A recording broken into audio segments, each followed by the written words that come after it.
Hello friends, જય Shri Krishna. Welcome back to my YouTube channel Vraj Cook. તો આજે આપણે છે ને કંટોલાનું શાક બનાવશું, જે આ ફ્રેશ ઓર્ગેનિક વાડીના કંટોલા છે. જો કે કંટોલા છે એ ઓર્ગેનિક જ હોય છે.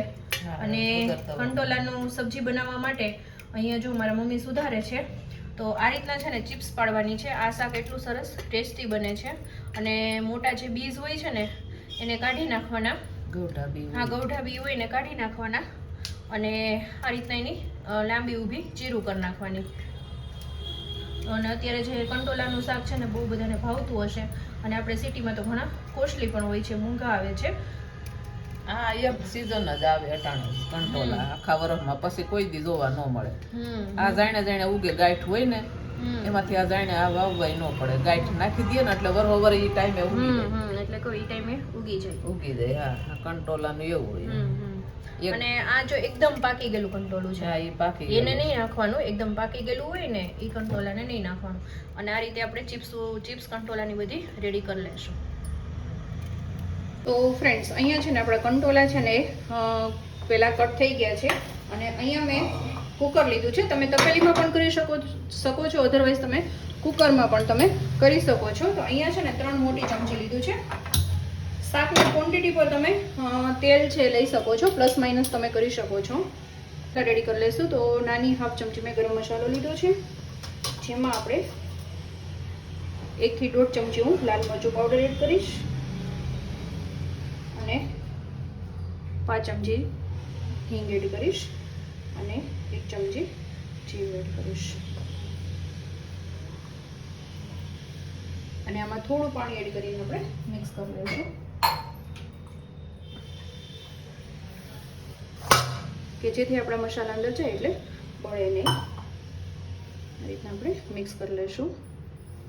તો અહીંયા મેં 5 ચમચી રાઈ એડ કરી દીધી છે.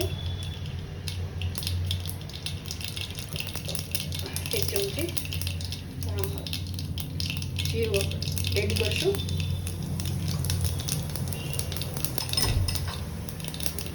જીરું ક્રેકલ થઈ જાય એટલે મસાલાની જે પેસ્ટ બનાવેલી હતી એડ કરી દઈશું આપણે.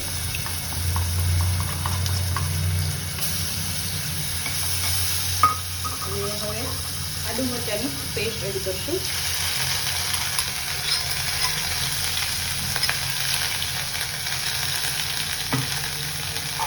પ્રોપર રીતે મિક્સ કરી લઈશું.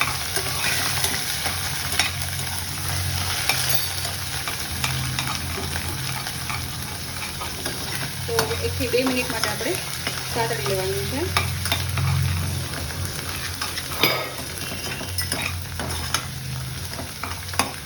તેલ છે એ પડી જાય પછી આપણે જે કંટોલા છે કટ કરેલા એડ કરી દઈશું.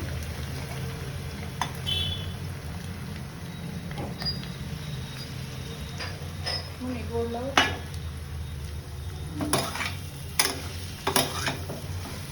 અને પ્રોપર રીતે આપણે મિક્સ કરી દઈશું. ટેસ્ટ પ્રમાણે નિમક એડ કરી દઈશું. મસાલા જે આપણે એડ કરી દીધા છે બધા મિક્સ કરીને.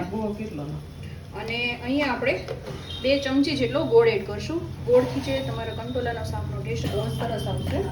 તો અહીંયા હું 2 ચમચી ગોળ એડ કરું છું.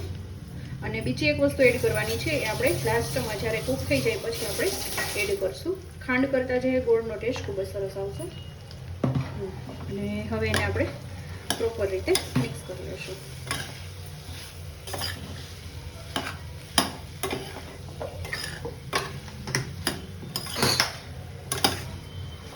ગેસની ફ્લેમ મીડિયમ કરીને આપણે 2 થી 3 મિનિટ કૂક કરી લઈશું. અને હળદર એડ કરી દઈશું.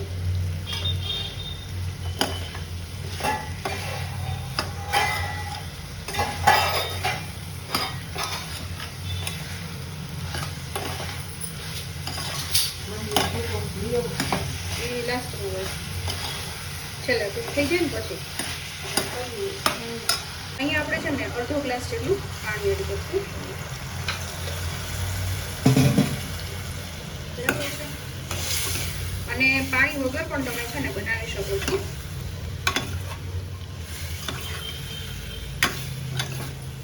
તપેલીમાં પણ તમે કરી શકો છો. હવે આને આપણે છે ને 3 વિસલ પાડી દઈશું. હવે આપણે ઢાંકીને 3 વિસલ પાડી દઈશું. આપણે ગેસ જ્યારે હવા કાઢી લીધી હતી ફરી ગેસ ચાલુ કરી દીધો છે અને હવે એમાં છે ને 3 ચમચી આપણે માંડવીનો ભૂકો એડ કરશું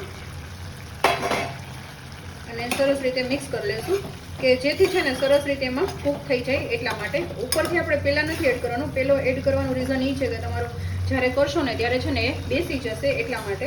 તો હવે ફરી આને છે ને 5 થી 6 મિનિટ માંડવીનો ભૂકો એડ કરેલો છે એટલે આપણે એડ કરી નાખશું એટલે કે કૂક કરી લેશું. હવે આપણે છે ગેસને ઓફ કરી દઈશું. તો એકદમ જો રસેદાર આપણી સબ્જી છે રેડી થઈ ગઈ છે. હવે આપણે લીંબુનો રસ એડ કરી દઈશું.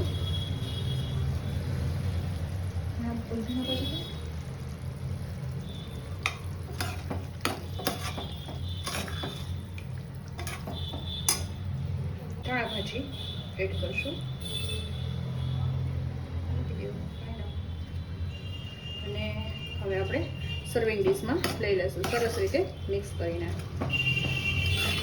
તો છે ને ફ્રેન્ડ્સ એકદમ મજેદાર સબ્જી જો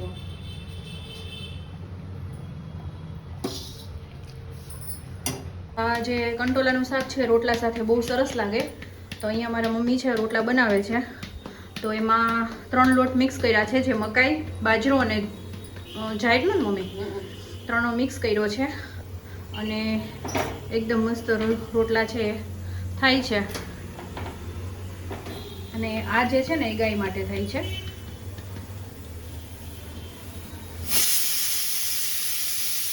રોટલો છે એ તાવડીમાં નાખી દીધો એકદમ આછા અને મસ્ત થાય છે. તો જો આ રીતના અહીંયા રોટલો છે ચડે છે મસ્ત મજાનો ફૂલેલો જો કેવો સરસ બન્યો છે. રોટલો છે મસ્ત મજાનો બનીને રેડી થઈ ગયો છે. આની રેસીપી છે ને હું તમને નેક્સ્ટ વિડીયોમાં આપીશ. રોટલાની રેસીપી રોટલો કેવી રીતે મારા મમ્મી બનાવે છે ને એ તમને નેક્સ્ટ વિડીયોમાં હું આપીશ.